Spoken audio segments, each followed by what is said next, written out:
field. So we potentially have people here from Peru, from Sudan. I've forgotten the list of other countries. I know somebody told me and I just forgot them, but you're very welcome wherever you're from. I am really, really delighted to be in the position of hosting this panel discussion for the next hour and a half. You will be hearing from some people, but also you will be having opportunities to talk to each other. And we think that's really crucial. We see today really as a sort of an action-oriented conversation. And I suppose looking at one of the key commitments of the Agenda for Sustainable Development and the Sustainable Development Goals, the very, very lofty ambition of leaving no one behind, which we will talk about a little bit more in a minute, just as a way of setting the scene to the conversation. In the world that is in it, there are lots of people who will be contributing to this discussion, but perhaps not verbally. So we have April taking notes. We have Hazel doing the, I think it's Hazel doing the graphic harvesting, Sally and Leo keeping us all in line around the timing, operating the technology in terms of Padlet and Mentimeter. So none of this could happen without all of you, and thank you for that. What I'd like to do is start off by asking the panel to introduce themselves very briefly, and then sort of outlining to you what's going to happen over the next little while. The session is being recorded, so just to let you know that. And as I said, we'll be doing graphic harvesting, taking notes, using Padlet, using Mentimeter. I should start perhaps before asking everybody else to introduce themselves, to tell you a little bit about who I am. My name is Hilary Tierney. I work in the Department of Applied Social Studies at Maynooth University here in Ireland. I'm in the very privileged position of being part of the Youth 2030 Consortium, which is facilitated and managed by the National Youth Council, but also working alongside Trócaire and Concern. So it is a great privilege to be here. And it's also a great privilege, I think, to be here with panelists who really are quite outstanding in their field and are going to contribute to this. So I'm going to ask people to introduce themselves very briefly in the order in which also they are going to speak. I should also say to you that I have a second screen, which means that my program is over there. So if I look that way, it's because I'm looking at the program, not because I'm ignoring you. And I also have notes, which I will potentially be looking down at as well, particularly as I find the list of people who are going to be talking. So I'm going to start with Sinead. We've asked everybody to introduce themselves by just saying who they are, where they're working, and one thing that they would like to change in terms of how youth work engages with an issue of equality or human rights or social justice, just to give you a flavour of the sorts of concerns that we might have. So I'm going to start with Sinead and then move on to Rachel. Good morning, everybody. My name is Sinead and I'm the manager out in Crosscare Romstown Youth Service. We're a youth service based in Northern Docken in Dublin in Ireland. And for me, I think if our funders and policymakers gave us more time to kind of stop and think about the work that we're doing, we might be able to have a bigger impact on a global basis around youth issues. So that's that bit for me. Great, thank you. Rachel and then Philomena. Hi everybody, my name is Rachel Coffey and I work for the Cork Traveller Visibility Group in Ireland. I'm an educator, worker within schools, but I'm also a youth worker working with my own community. So a lot of work is done with young travellers. One change for young travellers I would like to see across the board is just around racial justice and human rights, just look at things at a different lens, you know, to even acknowledge like the pain the traveller community have gone through in this country, you know, and moving forward to be part of that healing process and just even acknowledge the pain young travellers go through today. Great, thank you. Philomena and then Chris. Yeah, good morning, everybody. My name is Philomena Abassi. I work in the program department with Scouting Ireland as a learning and development officer. And one thing I'd love to change in the youth work is in the education, global citizenship education, where I see education as being free and affordable to all, both global North, global South. Thank you. Great, thank you very much. Chris and then Debbie. Hi everyone, my name is Chris. I am with the Southie Youth Programme in Youth Work Ireland Galway. Southie stands for Sustainable Accountability Uniting Tanzanian and Irish Youth. So it's a bit of a mouthful. And yeah, I suppose something that I would like to see in our work change because there's so much an emphasis on governance and connecting young people to local government would be the means through which that they can connect to local government. Currently, the main channel will be through Corlin and Oak, I suppose.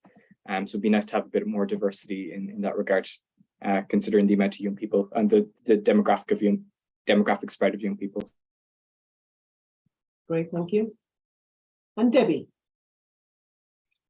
Hello everybody, hi, I'm Debbie. I work in the southeast of Ireland in Waterford City. So I am, as you might hear from my accent, not from here. I am from rural Midlands of Ireland, but I find myself here for the past 5 or 6 years now.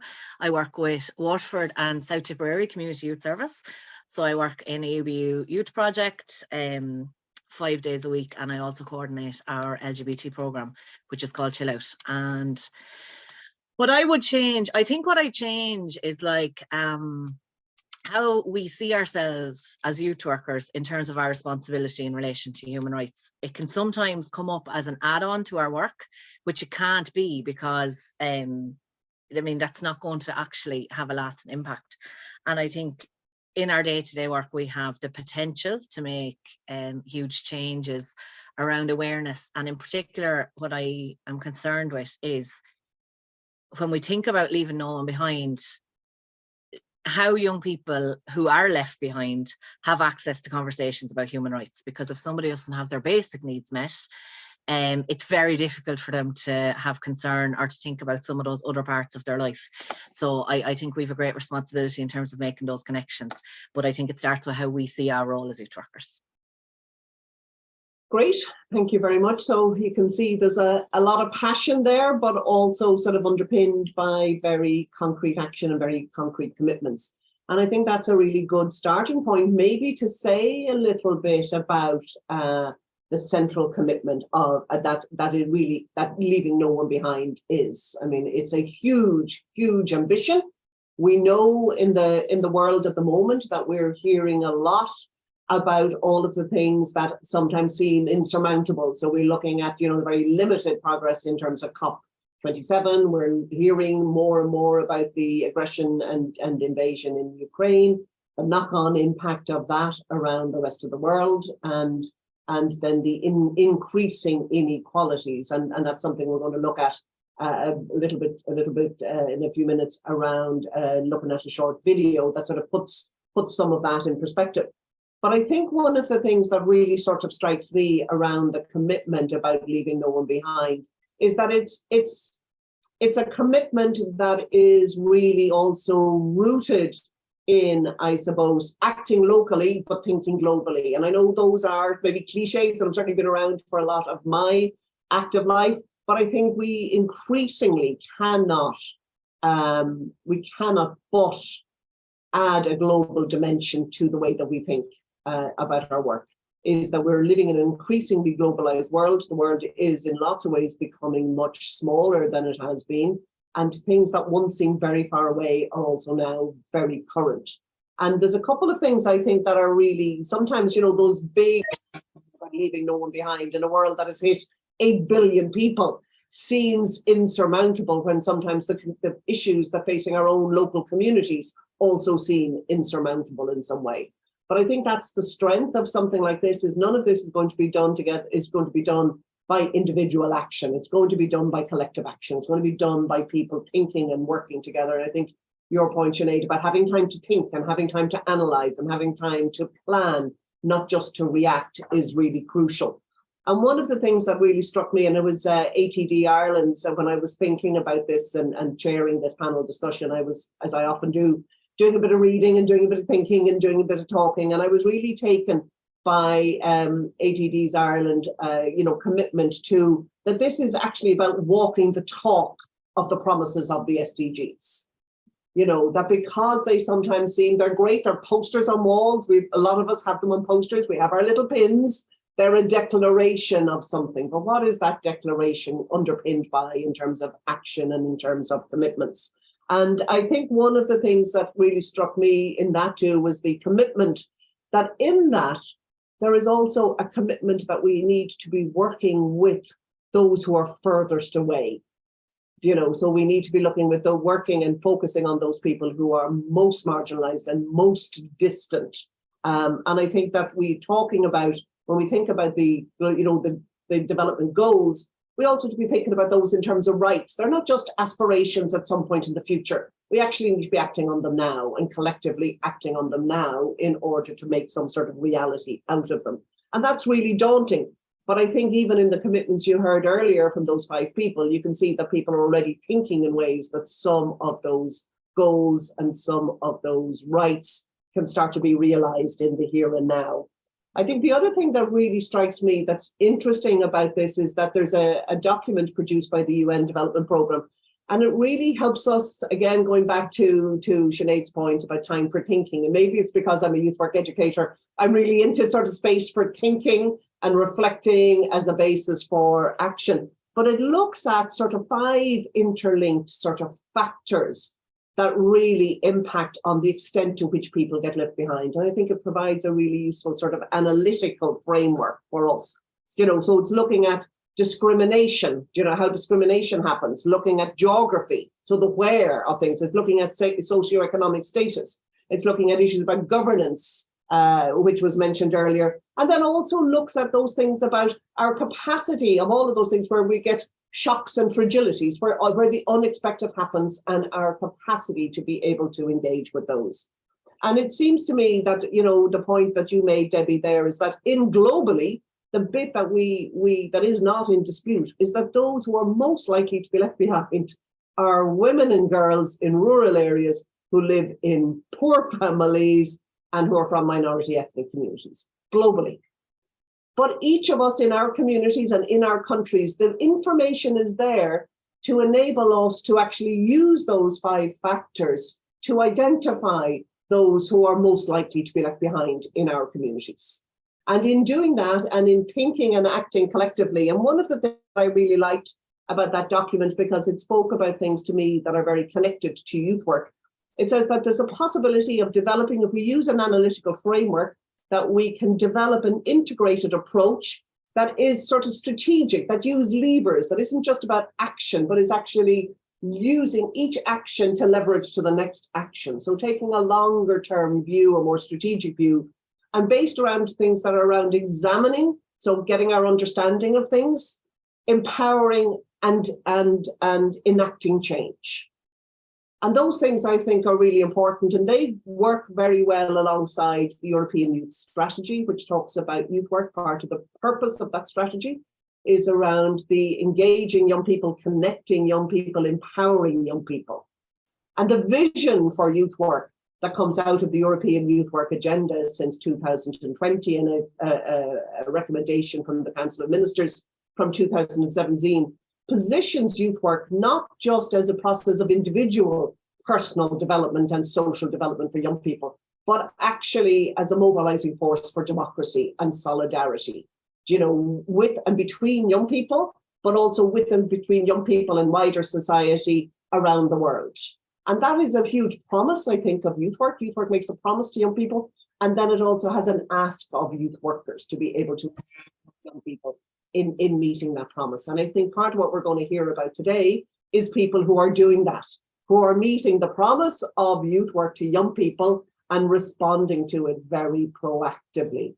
So what I would like to do without any further ado is to move on and to invite each person in turn to address one of 2 questions. So our suggestion is that the video.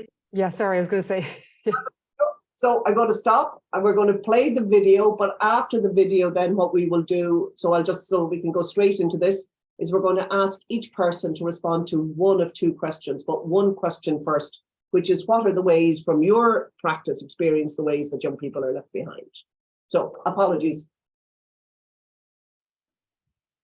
One World Week 2022, and here is the news on inequality.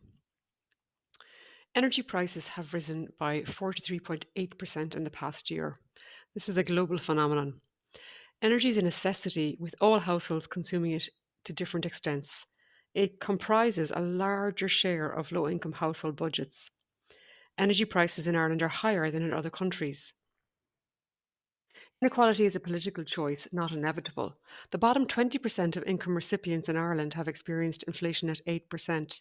The rate of inflation impacts less as the income level rises. Wealth inequalities have risen. The rise in private wealth has seen global multimillionaires capture a disproportionate share of wealth. More wealth is held by private individuals than ever before, with less money in the public purse.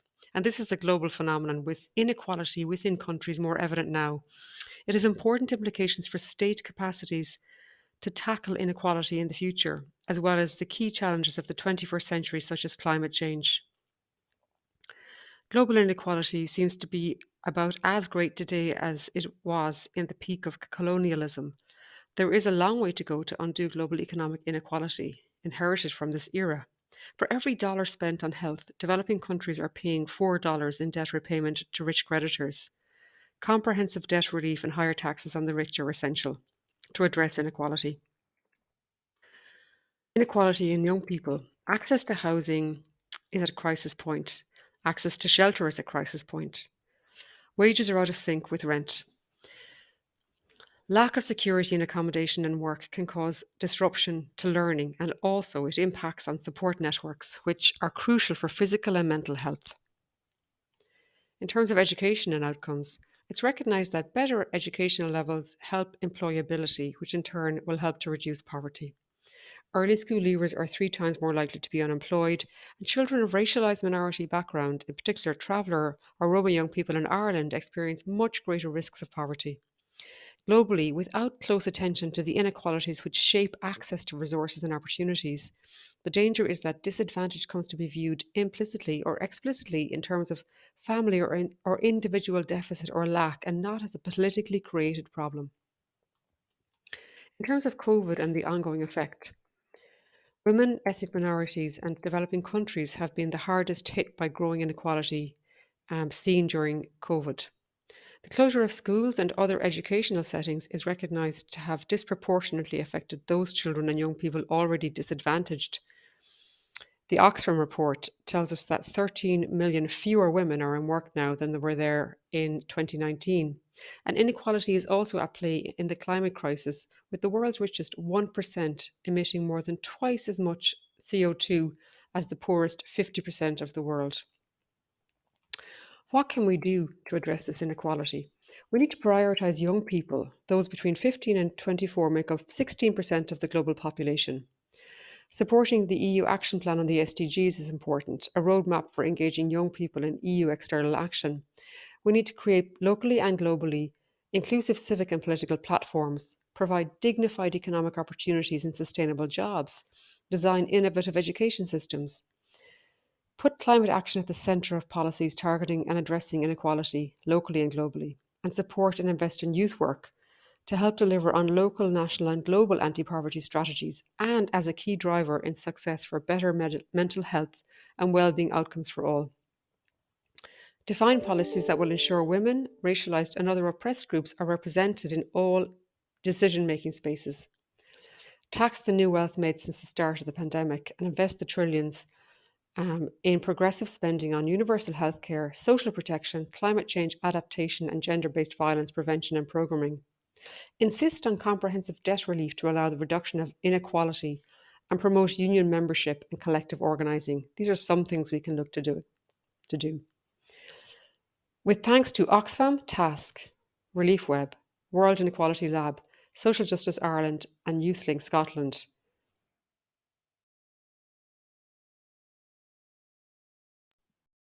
Thanks very much, Sally, and apologies for getting it the first time around. So again, this time, without further ado, I am going to start with, again, in that order, with Sinead, Rachel, then Philomena, with that question from your practice experience and in your context. What are the ways that young people are left behind? Thanks, Hilary. I suppose for me and the community which I serve work in, we can see that the impact of pandemic and previous years of neglect and lack of appropriate and adequate services to address the real need has led us into a crisis in young people's mental health. This is highlighted for me when I look at the SDGs and think, how attainable are they in a local sense? The world continues to move and grow, and everyone is looking at climate action and climate change. And all I can see is young people who can function on a daily basis in today's society. And I think to myself, are they going to get left behind? Who's going to look after their needs? How can they make an impact locally so that they can change the future for them and their community? If we look at the community of North Clondalkin, where CAMS is operating on a skeleton service, waiting lists are 2 years long. Sometimes I ask myself, is there even a waiting list, or is it just lip service? Jigsaw left our community in 2019 and promised a satellite service. To date, this has still not materialised. The young people who we work with have no access to real-time, easy accessible, fit for purpose youth mental health services. Young people need quick, solution-focused access to services. There is no under 18's dual diagnosis. If you're a young person presenting with dual diagnosis, you'll find it near impossible to be seen to by a professional. Young people in lower socioeconomic communities getting left behind because of a lack of services available to them and their families. What we have noticed in the youth services is that we can only hold these young people for a short time. They become dependent on the staff, and we do not have the training or experience to be dealing with clinical issues. We have nowhere to signpost these young people, and access to private counselling or therapy is not an option. What frightens us working in the community is that in 2007-2008, we had a spate of copycat suicides among our young people. It is now 2022. While the community have engaged with the conversation around mental health, and in general society is more aware and open to the topic, our young people are still not receiving any additional services. If we can't provide the generations of the future with basic coping skills and safe places to talk, what hope have we of enabling them to make longer societal changes around climate action and justice when their basic needs are not being met? When there's no services for them to turn to, who will look at the trauma they have encountered in their lives? Who will be able to put the building blocks in place so that in the future they're equipped with skills to deal with life? As we look across the world, we can see how this can impact on all young people, those fleeing war or those living in communities and societies where young people's voices are not being heard, where there are no supports in place, no education, no health system, no youth services, just devastation, destruction and crime. What hope have these young people got to reach their full potential to engage in topics and activities around the SDGs? I ask us all to think about this question. Are the SDGs unreachable goals for so many young people globally? That's me. Thank you, Sinead. That's quite a challenge question at the end, and I think one that we do need to consider quite carefully. So I'm going to pass on then to Rachel to address that question. What are the ways that young people are left behind in your context? Yeah, so today I'm going to focus on education in a formal and informal setting for young travellers. I'm a traveller woman myself, and I work closely on the ground every day with young people. I have like a son that's a traveller, nieces and nephews are travellers, you know, and we see it in stats, we see it in reports. Young travellers are early school leavers, they're given reduced timetables in school. There's not a lot of access in the youth services, and just kind of like looking at the SDGs, you know, Nelson Mandela said, you know, education is the most powerful weapon when it can use to change the world. So if we have young people that are facing inequalities when it comes to housing, education, mental health, you know, Sinead touched on mental health within her community. She's working, travellers are 7 times higher to commit suicide in my community than the general population. And it kind of goes back into the SDGs again around poor housing. You know, we see in the media, we see it all the time, you know, around the lack of like accommodation, even the way our young people are living with no access to running water.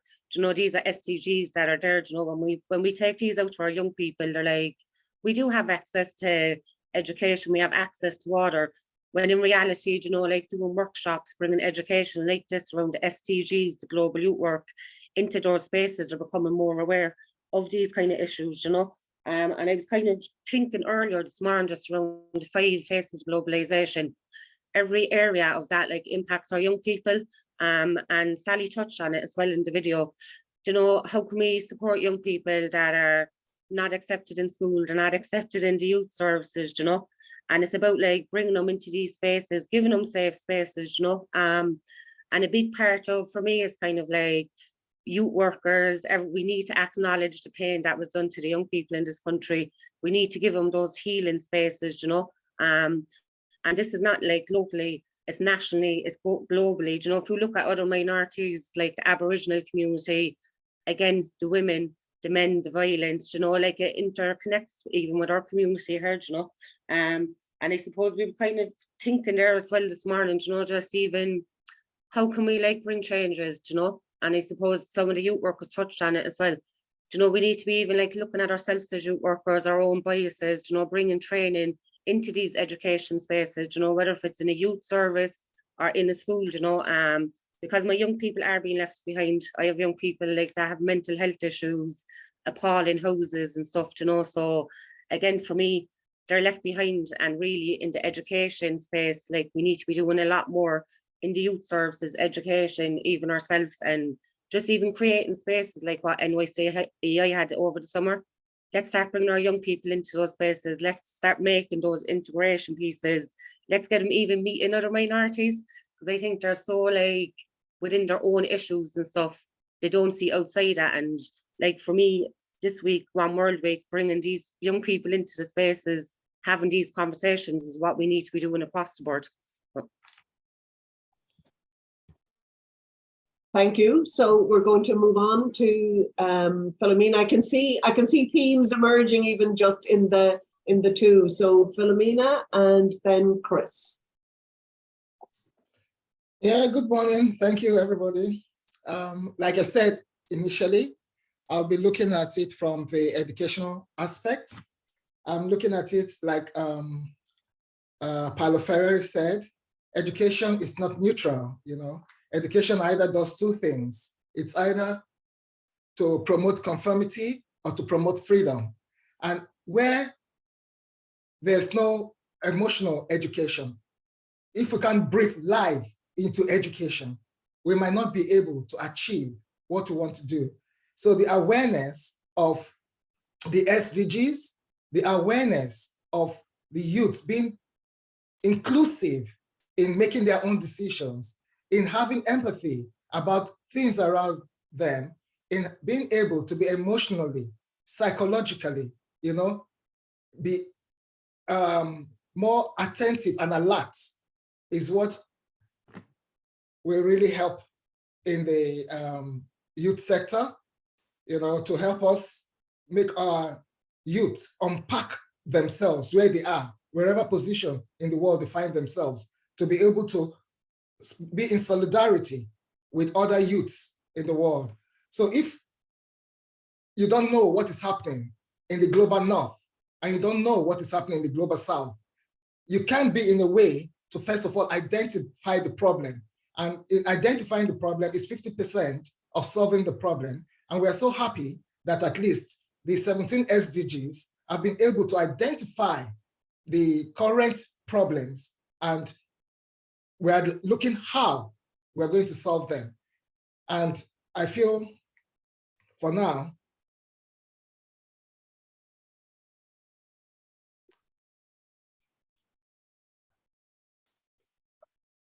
thank you. Great, thank you very much. I don't know about others, but I slightly lost the sound there in the last sort of 15 or 20 seconds, Philomena. So I don't know if there's something you wanted to repeat in that last point that you were making. Yeah, I was saying that in the global south, the realities in the global south is quite different from the realities in the global north. So if we're making decisions, you know, we have to know the political situations, the economic situations, and the youth's individual problems from their local to the global before we can actually find solutions to what's happening. Thank you. Great, thank you very much. And again, sort of the themes deepening around some of the issues there. Chris? Yeah, so I suppose one of the key ways that we really see young people being left behind in our projects is that there's such a focus on governance in Southie, and I suppose that there's a real sense of a lack of stake in the political process in terms of not just representation, but also in terms of engagement. Then also, so like that, as I said earlier, that the channels through which young people can engage with the local authority are very limited. Outside of Cornland and Oak, for example. And even though, young people, there's quite a confluence of interest, that young people have around, key topics, there's just not enough space, I suppose, in that one space to actually be able to address the dearth of issues that young people hope to discuss as part of that wider conversation. And you see that there's the lack of voting at 18, or before 18 rather. And then also the ways in which young people are engaged then also, that there's feelings then of, tokenism, that the consultation and the methodology, those processes, they don't meet young people where they're at either. We recently had a youth climate assembly here last week in Galway, which saw the different schools come together. And that was quite a different and interesting process, and felt that the young people, they really enjoyed it. A lot of the feedback we got in the day was that people really felt that they were being heard for the first time, which is I feel it's a glowing recommendation of that process, but also at the same time it speaks to the lack of representation and that they feel that they have currently. And really, this is only the first part of that conversation, where this is only really part of getting their foot in the door. Part of the SETI project, we also have a counterpart project in Tanga in Tanzania.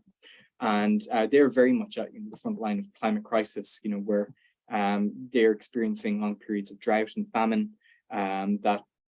We had a visit to that project in August of this year, and the rains there were overdue by about 3 months. And this is life at 1 or 1.2 degrees. Tanzania, it's just below the equator there as well, in East Africa. And so it's also if you'd imagine, what life there would be like, in 2 degrees plus, it's completely uninhabitable, and so really these two strands, they're very much kind of interconnected, and the governance piece is really just the beginning of the conversation rather than an end in itself. And so really, I suppose it's only indicative of the many ways in which young people are left behind, that other people have already been mentioning, that they don't actually have that space for their voices to be heard or to be valued even. Yeah, I could go on, I'll stop there. Great, thank you very much. And then we'll come to Debbie. So Debbie, in your experience, what are the ways that young people are left behind? I'm finding it so hard to not just respond to everything that everybody has said, because I'm like, yeah, that's so good, it's so good. I'm just coming back to, I suppose, centering myself here in Waterford. And I'm struck by, I think when I think about the SDGs as a youth worker, I'm like, oh, that's that thing I need to think about. And I'm like, right, let's bring it in, let's do something about it. But it's not just a once-off thing, it's not just a workshop thing. And in Waterford City at the moment, there's a great big public conversation going on about how Waterford is left behind and nobody ever invests in Waterford and it's the forgotten city. And this is the public conversation, and it's really interesting to me because I grew up in a rural place and the start of my practice was in the Midlands. So I was used to working with young people in rural areas who had very different conversations, but the theme was the same about lack of development and who gets access to development. But the question for me and the thing for me and the conversation I often try to start in the project that I work in is, why is this happening, to try and scratch the surface of, what are the reasons behind that? And I really think about ourselves as youth workers a lot in terms of the SDGs and the ways that the young people that we work with are left behind. I think I would say most of the young people I work with are living in poverty. So that is the presenting issue. Those young people do not walk in the door and say, hey, Debbie, I'm living in poverty. What are we going to do about this? That's the process. We get there in the process. But I'm thinking about, young people who don't have access to what they need, so they can't take part in their education. I'm thinking about participation. I'm thinking about trans young people that I work with who are at, you know, the end of the road when they come out first, or young people who come out in homes where they're not supported, and they're coming into the youth project for 2 or 3 hours a week, and that's their time to be like, okay, I'm going to be all right now in this 2 or 3 hours, but I'm like trying to get them through the next, you know, and like all the different presenting issues, I suppose, young travellers, like you said, Rachel, young travellers on a site that has no access to water. And we had a really interesting conversation with 2 young men last night, and they were talking with the guards, and there was a Garda vetting form on the table that someone had earlier, and they were like, get that out of here, you know what I mean? And I was like, you know, took the opportunity and had the conversation. So like, I'm thinking about what young people walk in the door with is never something got to do with the SDGs. And it's often not even what we're trying to do in terms of youth work. But in the process, we can get to that. But I think there's something key about how we see ourselves as youth workers, but also how our funders see what we are there to do. So if we are seen as plugs for the mental health service, a plaster to keep travellers in school as long as we possibly can, to keep, you know, Mary, who really is struggling to even get the bus to get to school in school. You know, if we're seen as this plaster to, or a bridge, or we're building a bridge with these young people to get them to engage with education with the end goal of employment in what and for who are the questions I have to ask. And I just think if our work is as youth work as inclusion work, and I was listening to what you were saying, Hilary, like youth work is an inclusive practice and its goal has always been emancipation of young people. But if we are funded to make sure they just get on with their education enough to be in the labour market, that's too small. Like that's too small a box to keep young people in, or to get young people into. And actually it's not a box that's going to lead them to be able to step up into engagement with their human rights or the SDGs. Wow. Okay. But like it's really, I'm really impressed, you know, to be just hearing such, you know, articulate people talking about the realities of young people's lives, the spaces in which then youth work tries to intervene in those lives, but also with a bigger ambition for young people and for youth work, but also a bigger ambition for society. And it seems to me that one of the things that people are really trying to do in your own practice is to make those connections, and at the same time keep that promise to young people, which is that we start where you are at, and that youth work is always in that process of negotiating and navigating, you know, its place and its space between all of the different, you know, push and pull factors that we have. And one of the things that really struck me is about, like, when we look at this next question, is about, you know, the concrete steps that people can take. And I think it is what I really hear from people talking about is, yes, an absolute concern with young people who walk in the door and the issues that they bring with them and the immediacy of those issues and the urgency of some of those issues, but also a real willingness to not just stop there, to ask the bigger questions about why is this happening?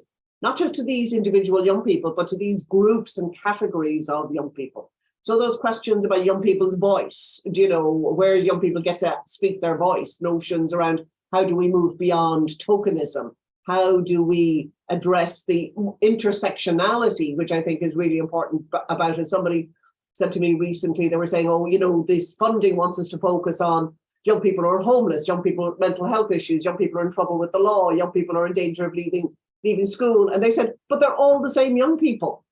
You know, that these young people don't live these atomized lives, whereas there's this bit of me who is homeless and this bit of me who has a mental health issue and this bit of me experiences this sort of discrimination. Young people live their lives as best they can in the circumstances that they live in.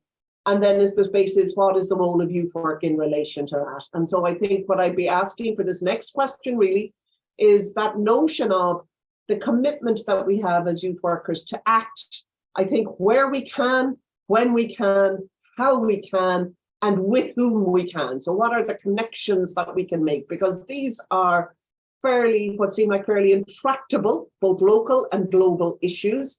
And that issue even that you made there about, you know, unemployment, for instance, you know, we know that the nature, and I'm from County Waterford, so I know it well, is, you know, when I was growing up, the glass factory was, you know, Waterford Glass was the epitome of the best of employment opportunities. You know, the town was built on that, as well as a sort of an agricultural hinterland. And all of that has changed dramatically.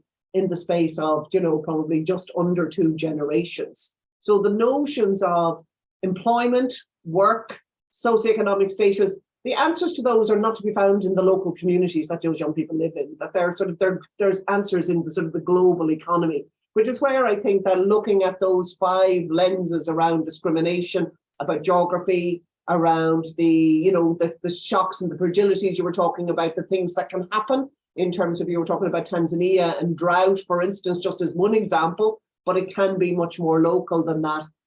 All have an impact, and the intersectionality of those are the things that impact. So if I go back and we can maybe start with the same order, is some suggestions from you, Sinead, having had hopefully a little bit of time to reflect on this. What do you think are some of the ways that we can take concrete actions? What are you calling for, I suppose, when we start thinking about this? Yeah, I think, Hilary, you're right. I think the 5 lenses things is really interesting. I think we're quite siloed in our own communities at times as well. And again, it's down to that time piece and that reflection piece that we don't give ourselves that space to look outside of our own communities. Even on this here today, the amount of experience amongst people, and we're all still siloed in our own spaces, where if we start to come together to connect, maybe we can start to enable that process of change and lobbying like governments and departments and stuff like that around getting youth work more recognised, I think, on a more professional standing, and the recognition that we deserve as youth workers. We are holding the future of the next generations, and it's that we're overlooked. We know that when we sit at the table at Metals or whatever we may go to, we're like, the youth worker is the last person in the room that's able to speak or that they looked at. And I think that changed during the pandemic. I think we saw ourselves in more of that professional space of being with the young person and being able to hold that young person, and we were asking the questions then for the young person instead of the questions being directed at the young people. So I think we need to collaborate a bit more as a sector, and I think only with us coming together will we be able to enable any type of change into the future. Great call to action. Thanks, Sinead. Rachel, what do you think?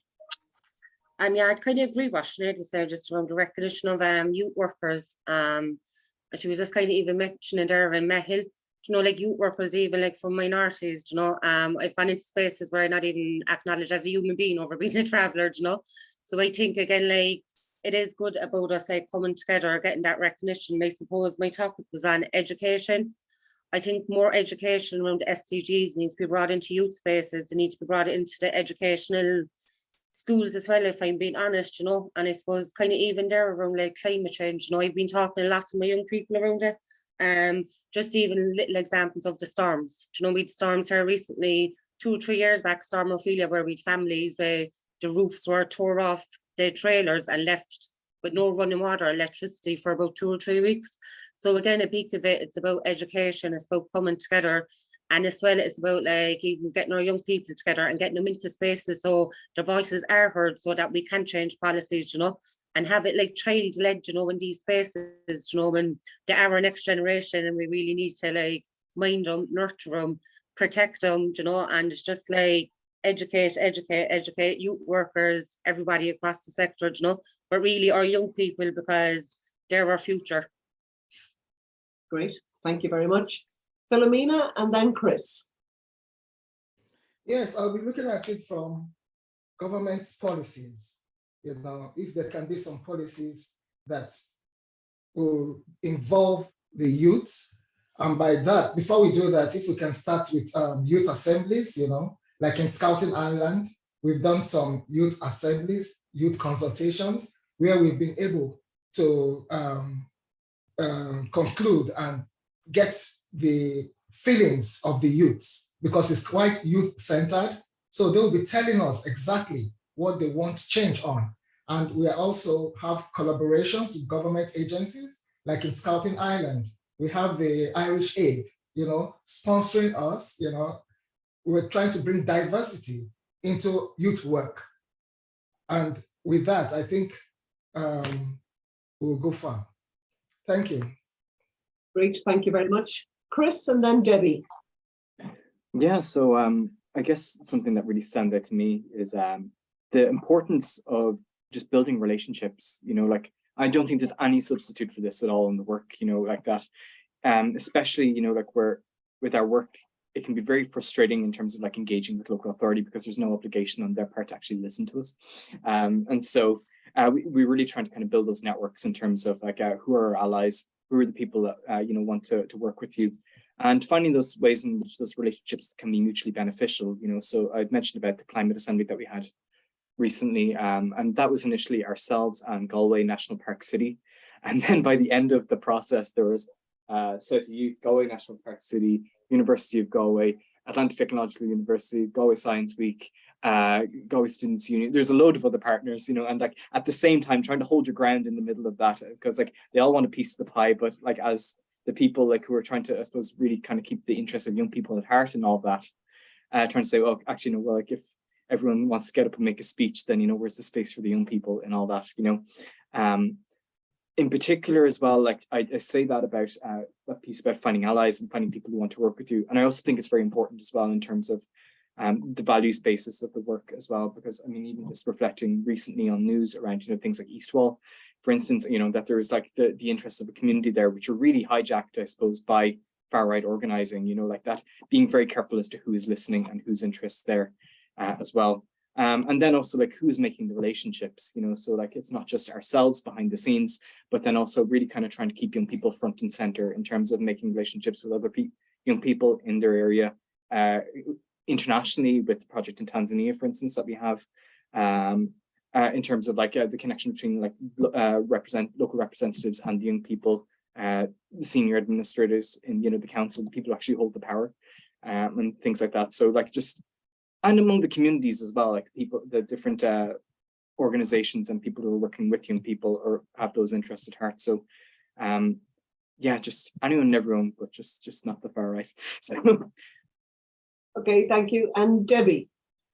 Thanks, Chris. I was just about to talk about the far right, so you just led me right into where I was going anyway. I think I agree with everyone, right? But I have to say agitate. Like I just think I'm, as the far right gains traction, I think, and some of the kind of, you know, some of the far right ideologies are so anti all of the sustainable development goals. It's like if you just wrote a list of the opposite of the sustainable development goals, we're facing, I suppose, a pushback from internationally a group of people who want the opposite to these things. So I think about our capacity and who has responsibility, but also who has power. And honestly, I am just like, I think of, there was a consultation recently on an update for the youth strategy nationally here in Ireland. And like I hadn't heard about the consultation until they needed more voices from young people who are living in direct provision or refugees or undocumented. They actually didn't even mention undocumented. So then there was this kind of targeted outreach to people who, youth workers who people knew that they were working with young people like that. And I kind of said, yeah, well, like, what about the undocumented young people? We need to name this. This needs to also be included. But like, that was an after the fact consideration, that group of young people. So who's left behind is so, you know, at the front of my mind when I'm thinking about this, because the young people who are already left behind are not the young people who are going to be part of the conversations about sustainable development goals. And I can't let go of that. And I'm listening to it. Like, our skill as youth workers is making the space for those young people to be free, to be open, to share, to develop, to grow. But when consultations to hear voices of those who are left behind come up, those young people are either not ready or not interested. So I think our commitment to building the capacity of all the young people that we work with to engage with conversations like this has never been more important. And I think we have to agitate and be ready to reclaim some of the ground we're losing when it comes to human rights conversations around the climate, anti-climate activists, around sexuality and gender, when it comes to, you know, just a huge pushback against trans rights, in particular trans women. You know, rural development is going to be left behind. There was an opportunity in kind of digital development, but that seems to be falling apart as an industry. Yeah, I just think our commitment to agitate where we need to and hold those with responsibility and power accountable, actually, to create the spaces. If people are serious about the young people who are left behind, then they need to listen to the actual young people who are left behind, not the ones who are ready at a week's notice to come to a consultation. just to acknowledge the richness of the discussion, which is phenomenal. And just to say it's coming up to 5 to 12 now. Yes. Thank you. So I was going to say, you know, exactly that. I think there's just a huge amount of insight. And so we're going to move into breakout rooms. Each of the panel members are going to join a breakout room as well. So there will be sort of that, they'll be part of that discussion. But we really do want to involve everybody else in the room, virtual or otherwise, in doing that, thinking about how do we begin to respond collectively, you know. And we've heard that, I think, from the, you know, we've heard that from the panel members' need to both act locally and now, because there are very immediate issues now, but also to try in some way to take a longer view and to play a longer game that is also strategic in the work, that has a direction of travel, and that is also done in a more sort of collaborative sort of way. So the development of allies, both within and outside youth work, but also between young people who are different, but also between young people and youth workers.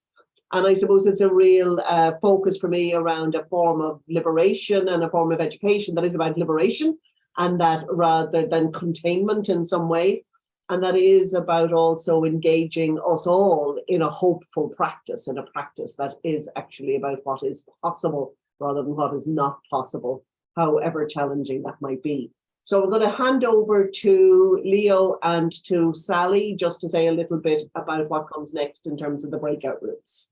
Yeah, thanks, Hilary. And just so the breakout rooms really are the National SDG Stakeholder Forum takes place on the 17th of January. And we want to create a strong youth voice to input into that. And that's what today's session is about. So the breakout rooms are a chance for you to voice your concerns, talk about your practice, and have specific asks that you want to be aired at this stakeholder forum.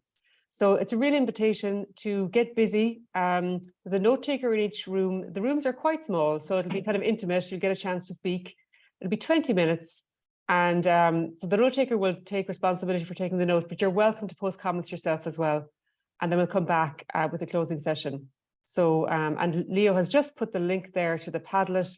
If you haven't used a Padlet before, don't worry. The note taker will go through it with you in the small room anyway. Okay, so everyone is welcome, and we really hope you stay on to the breakouts, because like this is the chance for you to get your voice into the National Stakeholder Forum on the SDGs. Okay, Great. Thanks, Leo. Joy, questions that you might have arising from what you've heard, from what you've been talking about, or comments or observations, things you need to think that really need to be brought to this wider group around how youth work can contribute to being a part of this conversation, not just on the local level, not just with the young people that we work with, not just at the level of crisis intervention, which a lot of people talked about, but in terms of those wider conversations, and looking at some of the different realities that were discussed, but also common themes emerging. So over to you. What you might do is in the reaction button in the bottom, if you want to raise your hand, I can call on you.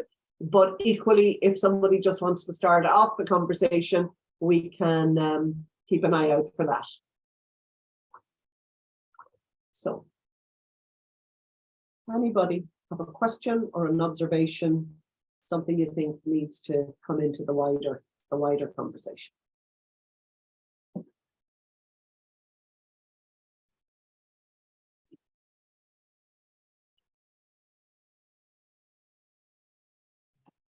There's only a few minutes left, so now's your chance.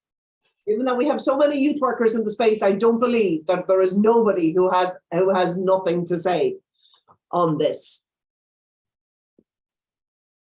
Aaron, I see the clap, so is that for like something to say, or I want to amplify something? No, it's just to kind of point out one other thing. So in the breakout room that we had, one of the major things that came up was accountability. And as youth work organizations, how we monitor our own accountability and how we structure, how we view the SDGs and the goal of 2030. And it's one of the things that I couldn't really, as a note taker, I couldn't type anything anywhere on it. So I took like separate notes to kind of feed back into the 2030 team, but it was around that kind of how youth workers can keep themselves accountable towards the young people they work with, while also trying to take accountability for their interactions with like that local level and national level policymakers, which is interesting because as much as there wasn't a space there to type it, it was still mentioned. So it was just to kind of highlight it. I think that's a really important one. I mean, I think it's an issue that certainly that everybody spoke to, but I suppose that Chris spoke to very explicitly, because accountability also is around issues of governance and issues about decision making and voice, and whose voice in what spaces, and how those get talked about. So I think that is a really significant one. And I noticed in the chat that Debbie has, because it was something I was mentioning earlier, it was put in the link to the Youth Workers Collective, because of that space that I've heard people talking about the bigger space for action. So how do we create the space, as you were talking about, Sinead, for reflection? But reflection is also as the basis for action, and the basis for solidarity, and the basis for acting together, and issues to do with recognition. Philomena, I see you. Yeah, in my group, we talked about the way the minority, you know, the travelers, the refugees, the migrants, you know, are being frustrated in their classrooms, you know, and we saw the need for cultural competency awareness for the teachers and youth workers working with young people. You know, by the time we make them understand that we know where they're coming from and want to meet them at where they are at, it will be better for us to move ahead. Otherwise, we'll be leaving them behind. We'll be seeing them leaving schools, especially, you know, the African youth that has African parents and now is an Irish citizen. You know, it's one person with two cultures clashing in one person, you know, and one culture is being. Your sound is gone again, Philomena. Yes. There's always like clash of personality, identity issues, and we need the teachers and the youth workers to be culturally competent, to know where they're coming from, know a little bit about them. You learn about them and they learn about you. It has to be two-way. There should be care, the need for caring in youth work and teaching. Thank you. Absolutely, and I think that's really crucial. I mean, human beings have always migrated. You know, it's part of our history. It's how we became the peoples that we are across the world. But these days, you know, I mean, globalization is here. It's here and now. And the impacts, the ways that people are migrating, the ways that people are moving around the world, you know, are being very directly impacted by some of the issues that we're concerned, that the SDGs are concerned with. You know, so the issues of precarity, the issues of the impacts of climate change, the issues around employment, around your human rights being denied, and the need to secure a life for yourself. So those are the issues. They are the issues of here and now. They're not the issues of over there and sometime in the future. They're the issues of here, and they're the issues of now. And Ireland is in that. And Ireland, as albeit a country, you know, when I was growing up and you know, was often considered to be a third world country in a first world location. We are now very, very clearly part of the first world, with all of the problems of capitalism that implies, in terms of the exacerbating levels of inequality that are happening, but also being a country of migration as distinct from a country of emigration, which is probably a story that we're far more familiar with, and perhaps at some level happier with, because it's something that we understand too. So we're all being challenged to learn new stories and new ways of being and new ways of acting. But it seems to me that we are very clearly, when I look at this group and I look around me, what I see is that we are the ones that we've been waiting for, to quote June Jordan. It's really important that these sort of spaces, and not just in One World Week, but these spaces are the basis of the capacity to understand, to organize, to collaborate, to act in unity in ways that are going to impact, you know, positively as we go, and to live and to have a more hopeful story. I think that's really crucial. And youth work has always been that hopeful practice, you know, and it's a bit about how do we do that? And then also, again, I suppose, to quote Curtis Mayfield, how do we keep on keeping on? You know, how do we do that? Because this is the long haul. This is the long game. Even though the issues are very immediate, we need to look to how we organize in solidarity around that. So is there any final word from anybody before we finish? I know Leo wants to introduce a mentee, so I want to hand over to him. Just to say, Hilary, I'm going to jump in and say that when you were in the space there, the breakout space, and thinking about the comments earlier, there's no way you were able to actually download all your thoughts and ideas onto the Padlet. The Padlet will be available. We invite you to take the Padlet with you, and maybe today when it's fresh in your mind, especially to look at the second part of the Padlet on concrete suggestions, because we do want to bring these, we want this to be the youth voice going to the SDG Stakeholder Forum. So your input is really critical to that, to shaping that. I mean, one of the criticisms in the past of the SDGs is that it lacks a focus on racial justice. So for instance, it would be great to actually have that more explicit in the SDGs. And also we would really appreciate if you could link onto the Menti there and fill that out. Obviously our funders are Irish Aid, and we have a responsibility to report to them. So it really helps us when you can do that. And we might just spotlight Hazel, so you can see. Yeah.